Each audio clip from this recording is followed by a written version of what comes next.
Najib Telma, des actualités uniques, dynamiques et renversantes dans le journal TV. Des équipements abordables et de qualité. Batimax, la qualité au meilleur prix. Vous présente Ni Vava. Big Cristal, penina tena azo antoka. Luchanao ni fampalalam-baovao.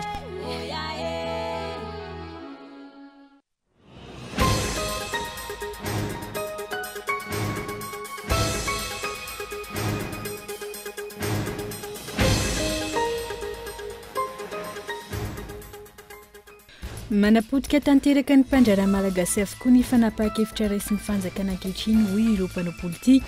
Isan'izany ny fampiakaran'ny komite politique monétaire ho 2025 ny taux directeur araka ny fampahafantarana nataon'ny Banque Foiben'ny Madagasikara.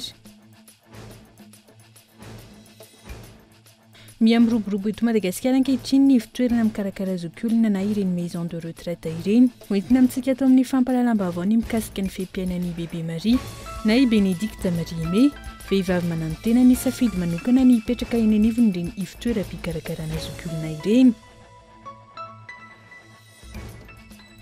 Any ivelany nody mandry-androany maraina teo amin'ny 9 taona ny ilay mpilalao sarimihetsika kalaza frantsay Alain Delon, mahery ny 70 ny zava-bitany teo amin'ny tontolon'ny sarimihetsika izay naresy lahatra mpankafy mahery ny 530 tapitrisa. Arahitsika avetra ny agny andindinizay.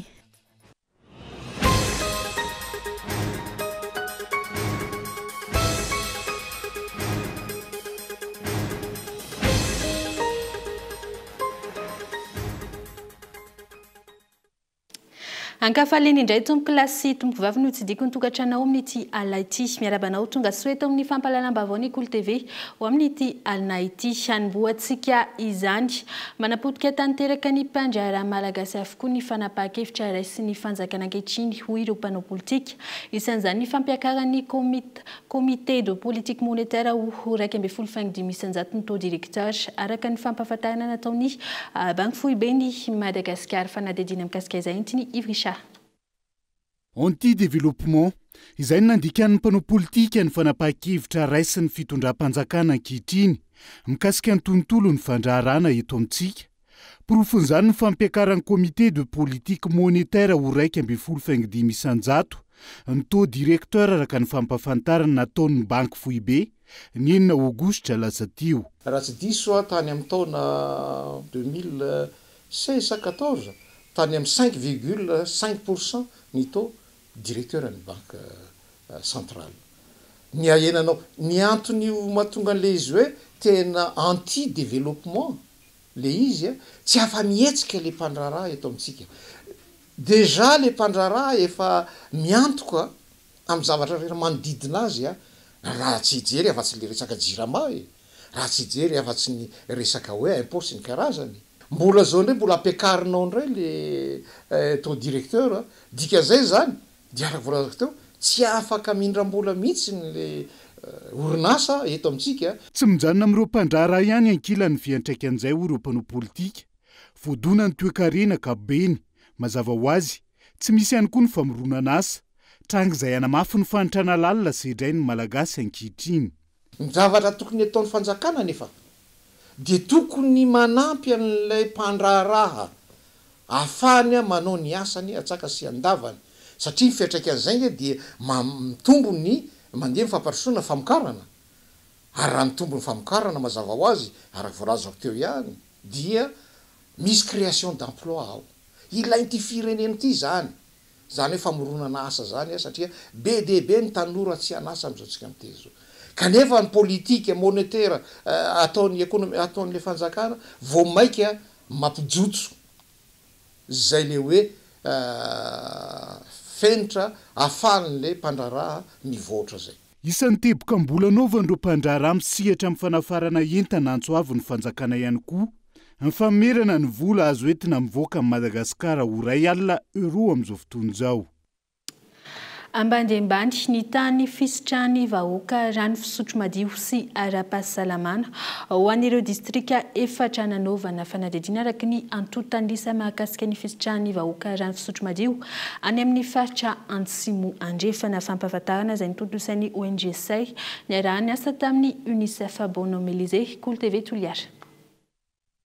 Marefo ny tahan'ny fisitrahany vahoaka rano fisotro madio sy ara-pahasalamana ho an'ny ato amin'ny faritra Atsimo andrefana raha ny antotanisa ny voaka nandritra ny fampahafantarana ny vokatry ny fanangonana antotanisa natao tamin'ireo distrika efatra izay ahitana any Ampanihy, Ankazoabo, Betioky ary Beroroa. 7.5 isanjato amin'ireo tombodrano nanaovana fanadihadiana ihany no mandeha araka ny tokony ho izy ary 7.80 isanjato amin'ireo dia feno bibikely avy amin'ny loto avokoa araka ny fanadihadiana niarahan'ny ONG SAI sy ny UNICEF tamin'ny alalan'ny tetikasa mionjo. Ny tsy fisian'ny loharano no ny haintany sy ny tsy fisian'ny fotodrafitrasa ary ny tsy fahaiza-mitantana no antony mahatonga io antotanisa io raha ny fanazavana. Rehefa natao ny fanadihadiana dia hita hoe misy ny infrastructure izay efa tsy miasa intsony.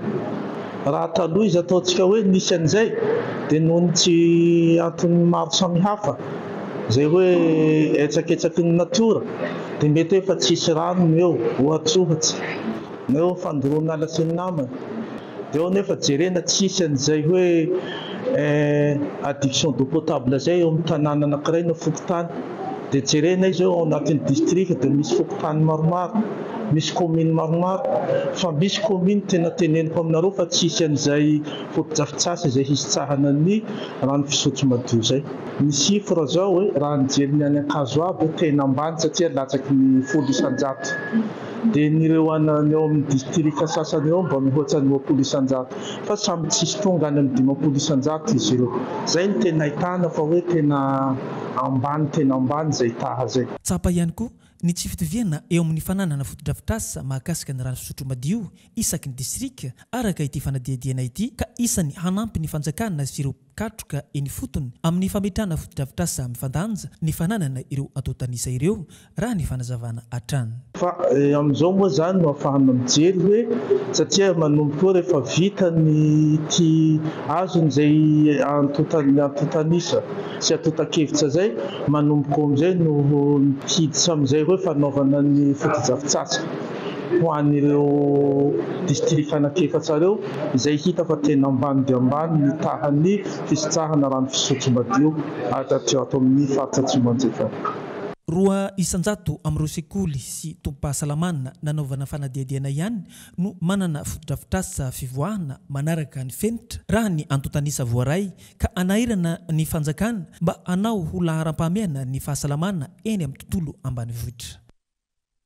Lafim-baovao hafa indray no tanterahina tany Mahajanga androany ny fanompom-pivavahana lehibe ho fanamarinana ny tsingeritaona fa 45 taona ny joroan'ny fiangonan'i Jesosy Kristy eto Madagasikara. Fotoana ihany koa ho namaranana ny fiaonam-ben'ny mpitandrina sy ny hetsika anafia raha itsika ny fanadihadiana mikasika izay. 20 Aogositra 2026 20 Aogositra 2024 fianenina amin'ny 50 taona androany ny FJKM na ny fiangonan'i Jesosy Kristy eto Madagasikara. Totosan'ny maraina teo ny fanompom-pivavahana lehibe ho fankalazana an'Andriamanitra ho fanamarinana izay tsingeritaona lehibe izay nitanterahana tao amin'ny complexe sportif Mahajanga. Fotoana notarihan'ny mpitandrina Rakotobe Erso ary nitoriny ten'Andriamanitra tamin'izany ny mpitandrina Irako Andriamazo Ami filohan'ny FJKM. Andriamanitra lehibe tsika no azona mankalaza azy Andriamanitra fa feno 50 taona katroka androany alahady 20 Aogositra 2024 ny nahaterahan'ny FJKM izay teraka tamin'ny alahady ko 20 Aogositra 2026. Zavatra lehibe zany ary nanamarika amin'ny fiain'ny FJKM tamin'izany dia zavatra telo farafahakeliny. Ny anankiray voalohany indrindra dia ny firaisana satria fiangonana telo izy no niombona nikambana fiangonana anankiray. Ny faharoa tena nanamarika ny FJKM dia ny fijoroan'ny vavolombelona teto anivon'ny firenena. Ny FJKM dia fanasana sy fahazavana mandrakariva teto amin'ity firenena ity.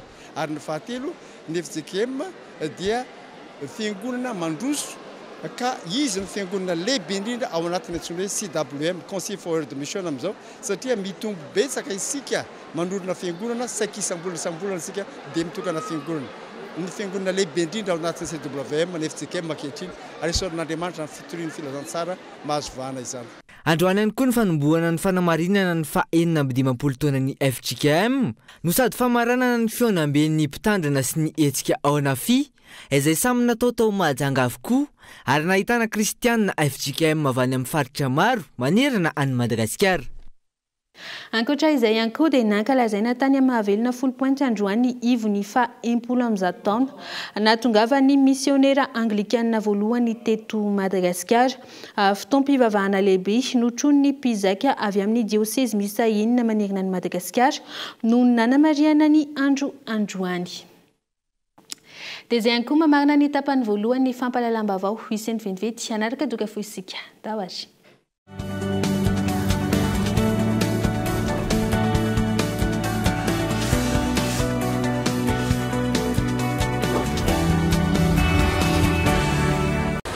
Raiksa indray ny Zara Cadeau ifaliana amin'ny vacances araroto ny fianambidy amin'ny filinina sy ireo finday telo mamaro hafa koa ifandraisanao amin'ireo akikanao amin'ny ty vacances ty miamby bonus isorofena fotoana rehetra asa tara hatramin'ny 1 amin'ny 30 aogositra ihany hitanao eny amin'ny telo mahakakanao.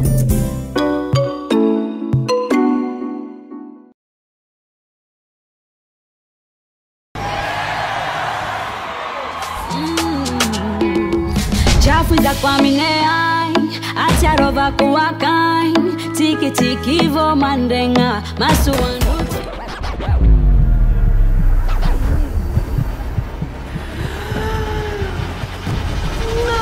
Pour la prochaine fois, Big Crystal, le stylo toujours fiable.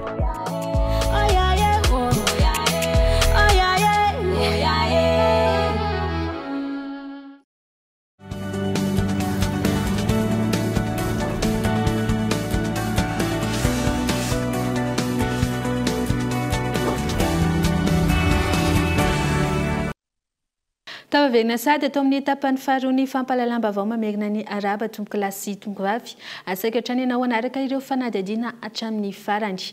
Ho tanterina amintsika atao anatin'ity fanadihadiana manaraka ity mikasika ny fempiainan'ny bebe Marie na i Benedicta Marie Aimé vehivavy mananotena ny safidy manokana ny petraka eny anivon'ireny ivon-toeram-pikarakarana zokiolona ireny ny ivon-toeram-pikarohana pikarakarana zokiolona na ireny maison de retraite ireny izay miamroborobo eto Madagasikara ankehitriny. Ny fanadihadiana mikasika izay entiny Christian Dimby. Mbola maro amin'ireo zokiolona eny anivon'ny fiarahamonina amin'izao fotoana izao ny tsy voakarakara araka ny tokony ho izy noho ny fahasahirana ny isa tokantrano sy ny asa mandrarà lasa atsirambina ny fijerena ny filana izy ireo. Isan'izany ohatra ny fikarakarana ny fahasalamany, ny filany amin'ny andavanandro sy ny fanamavanana ny adi-tsaina. Izany no nahatonga ny bebe Marie na i Benedicta Marie Aimé reny mpianakaviana mananotena feno 20 taona tamin'ity taona ity namonjy ireny ivon-toerana mpikarakara zokiolona na ny maison de retraite ireny. Mananjanaka 10 rahavavy izy saingy any ivelany ny 4 amin'ireo ary ny iray kosa no eto an-tanindrazana. Mahatsapa ny fahasahirana n'ity zanany ity ny tenany ka nahatonga azy hanapitra ny fahaterany ao amin'ity ivon-toerana ity. Entina ato anatin'ity fanadihadiana ity araka izany ny sombitsombiny amin'ny fiampiainan'ny bebe Marie ao amin'ity toerana mpikarakara zokiolona ity. Nisy maraina aloha spontanément manantona ny tsirairay ahako satria ohatrany hoe mpirahavavy anie zay zany dia manantona azy tsirairay manao bonjour manao ahoana mandray tanana mandagatsika ny tananako indraindray nefany finaritra mihitsy miaraka amin'io zay rehetra amin'ny fotoam-pivavahana. Misy mitarika ny vaky teny masina na Ancien Testament na Nouveau Testament dia rehefa avy eo misy mitarika hira. Efa nentin'i madame la présidente nanao pique-nique zay tany Mandriambero akaiky eny Ambohidratrimo zany efa nentin'ny kio tany Lasoro. Efa miamroboroba ankehitriny ireny ivon-toerana fikarakarana ny zokiolona na ny maison de retraite eto Madagasikara ireny. Ny fiarahamonina tsy mbola mahalala ny tena antom-pisiny hoy ity tompon'andraikitry ny ivon-toerana mpikarakara zokiolona ity. araka le niteneniko teo hoe mampivelatra amin'ny maha olombelona anazy dia indrindra manolotra fitiavana satria rahantsika malala fa tsy maintsy atrehana fiainana tsy maintsy miasa moa zany plutôt hoe dia tsy afaka hoe anana fotoana malalaka be karakarana an'le ray aman-dreny satria au lieu de hoe mijanona ao an-trano izy rery tsy misy olona resahana tsy mananamana tsy misy zavatra tao dia tsara lavitra izy hoe atya mananamana manana fianakaviana vaovao dia hitako hoe profim-pitiavana men'le zanaka le andefasany an'le ray aman-dreniny aty hatreto tsy mbola ekeny kolotsaina malagasy ny fametrahana ny ray aman-dreny eny anivon'ireny ifiterana mpikarakara zokiolona ireny na izany azy efa mivoatra sy mirona makany ny filan'ny fiarahamonina malagasy ankehitriny. Ho tanterana itsy amin'ny Avrianosy ny 13 hatramin'ny 15 aogositra ho avy izao ny e-sport Sinmada fifaninanana mitondra fiara virtuel fa ihany koa esika ara-kolotsaina anomezana sehatra ireo manan-talenta hiavaka amin'ny fifaninanana e-sport rehetra hatramin'izay no iseho mandritra ny 3 andro hoy ny mpikarakara raha itsika ny fanadidina mikasika izay. Ao anatin'ny zava-nimpotoana ny fialan-tsasatra izao mikarakara esika fialamboly fa ihany koa miendrika fifaninanana na e-sport Sinmada mandritra ny 3 andro manomboka ny 17 aogositra izao etsy amin'ny Avrianosy. Course automobile virtuelle le izy sambany vaisan'izay eto Madagasikara dia asainantsika tsirairay avy dia isy ihany koa ireo fifaninanana isan-karazana na ohatra nareo hoe manana talenta amin'ny resaka atsikana ohatra na amina resaka hira na amina resaka zavatra hafa ihany koa dia asaiko ianareo hitsidika ny page ny e-sport Sinmada na ianareo izay andray anjara amin'ilay etsika e-sport Sinmada na ianao ihany koa izay ho avy hanatrika an'ity etsika ity mila misoratra anarana melo ianao na dia hijery ary fa 13 volana aogositra fa 14 volana aogositra fa 15 volana aogositra dia izy foana ilay mpandresy ao anatin'izay fifaninanana course automobile virtuelle zay fa kosa ny fifaninanana le niteneniko teo hoe ara-zavakanto dia ny alahady fa 15 volana aogositra no isy an'ilay fanolorana loka araka izany isy ny fifaninanana mitondra fiara virtuelle fa eo ihany koa ny etsika ara-kolotsaina. Eo ambonin'ny scène ety amin'ny avoria dia ahita ianareo play site anaky enina zany miara milahatra eo zany hoe mpifaninana anaky enina zany miaraka milahatra eo dia samy manana ny anazy ry zareo fa ifankahita kosa ry zareo anatin'ny écran ao miaraka eo ambony pista anankiray.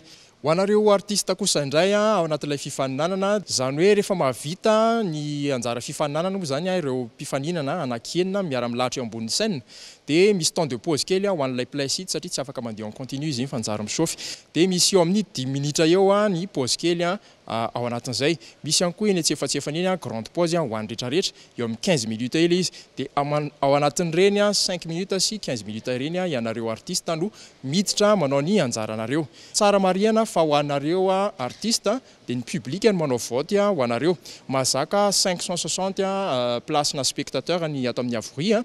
Mahazo loka avokoa ny telo voalohany amin'ireo fifaninanana roa lehibe ireo raha ny fanazavana. Ny tompon-daka eo amin'ny fifaninanana mitondra fiara virtuelle omena UC Gamer ary ho an'ny mpanakanto vola mitetina 10 ariary. Ny antsipirian'ny fifaninanana izay ao anatin'ny page Facebook e-sport Sinmada. Anisa miteraka lozam-pifamoivoizana amoizana ain'olona tato atao amin'ny faritra Boeny ny kodiaran-droa tsy tokony hoe ny andalambe no ampisehoana ny tanjaky ny moto fa any anatin'ny fifaninanana ankatoavin'ny fédérationna ireny ho ny vondriny MCM na ny Moto Club de Mahajanga nandritra ny 6e manche de championnat de Madagascar izay natao tany Mahajanga. Fanadidina. Ny abetsaka ny lozam-pifamoivoizana tamin'ny alalan'ny kodiaran-droa na ny moto tato ato teto amintsika maro amin'izy ireny no amoizana ain'olona ao anatin'ny indray-pimaso vokatry ny setrasetra sy ny fandehanana mafy no tena antony mahatonga izany eo ihany koa ny tsy fanajana ny lalàna mifehy ny fifamoivoizana ho an'ireo mpamily mivondrona ao anatin'ny club ny mpitondra moto eto Mahajanga na ny MCM dia tokony amin'ny alalan'ny fifaninanana ankatoavin'ny fédérationna ihany no ampisehoana ny tanjaky ny moto sy ny fahaizana mamily izany raha ny fanazavana. Ny antsointsika hoe course izay autorisé ny fédération dia any anatin'ireny tsika ny afaka tena misetrasetra na itsika androany ireo karazana moto farany izay matanjaka indrindra eto Madagasikara dia manentana foana zany zahay hoe aza misetrasetra eny an-dalambe manana sehatritsika afaka anaovana an'izany manantona ny club MCM raha ohatra ka manana etaetsika hoe te hanao rencontre régionale eto Mahajanga dia anjaran'ny club no miresaka any amin'ny fédération misy te hilalao eto Mahajanga ary autorisé tsika amin'izay dia azadiny ihany koa ny fitondrana kasika zay zava-dehibe zay ny eto Mahajanga moa somary tsy dia mitondra kasika zay tsika fa zay dia manentana hatrany mitondra kasika raha azo atao manaova gant ihany koa fa aro ho atsika ireny zavatra ireny ka dia manentana foana zay hoe aza misetrasetra ny amin'ny lalana mitondra kasika. Natao teto Mahajanga tamin'ny herinandro teo ny fifaninanana andiany fahenina na ny 6e manche teo amin'ny championnat de Madagascar eo amin'ny kodiaran-droa izay natao teny amin'ny bord de la mer. Nahitana mpandray anjara manodidina ny 9 mitsinjara tao amina sokajina championnat open ary ny open régional. Manaova arlo ajao ny lalàna mifeny fifamoivoizana fa lahatokana ny aina. Ho amin'ny maresaka anivelany kosa indray nodimandry androany maraina teo amin'ny fahavalom-valopolo taonany ilay mpilalao sarimihetsika kalaza frantsay Alain Delon mahery ny 70 ny zava-bitany teo amin'ny tontolon'ny sarimihetsika izay naresy lahatra mpankafy mahery ny 530 tapitrisa fanampanazavana mikasika izay intiny ilarina soniana amin'ny sariny France 24. Nodimandry androany maraina teo amin'ny fahavalom-valopolo taonany ilay mpilalao sarimihetsika kalaza frantsay Alain Delon tamin'ny festival de Cannes farany teo no nazahoany mari-pankasitrahana farany ho an'ny zava-bitany teo amin'ny tontolon'ny sarimihetsika izay mitotaly mahery ny 70 ary naresy lahatra mpankafy mahery ny 530 tapitrisa. Ny bika amanendrika ny fahaiza-manao naresy lahatra ireo mpanantontosa sarimihetsika ka nisariany Alain Delon teo amin'izao tontolo izao. Ny taona 17 sy 700 izy no niseho voalohany tamina sarimihetsika, tsy ny sarimihetsika ihany. Ny antsehatra teo amin'ny teatra ihany koa i Alain Delon no voasokajy ho mpilalao sarimihetsika frantsay mendrika indrindra. Ny fiatombohan'ny taona 2000 izy no nitsahatra teo amin'ny sarimihetsika, nisedra olana ara-pahasalamana matetika Alain Delon ary ny afara tamin'ny fahafatesany izao. Namela zanaka telo ary namela fahatsiarovana goavana teo amin'ny tontolon'ny sarimihetsika frantsay ihany koa. Dia izay ihany koa tompoko lasy tompoko vavy no mamarina ny fampalalambavao ny Kolo TV eo amin'ity alina ity. Isaraka ianao nanaraka izany hatramin'ny farany. Ny ekipa ny fampalalambavao ny Kolo TV kosa dia mbola mamy fotoana anao amin'ny rapitso indray. Veloma tompoko.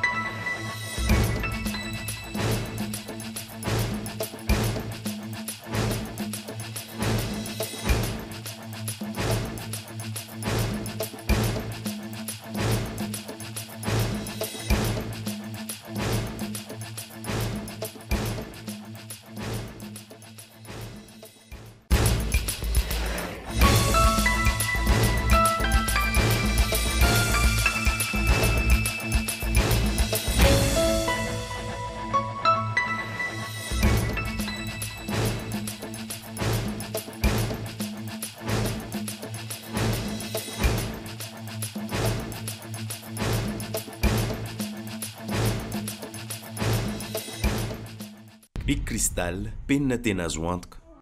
Vous a présenté Ny Vavao.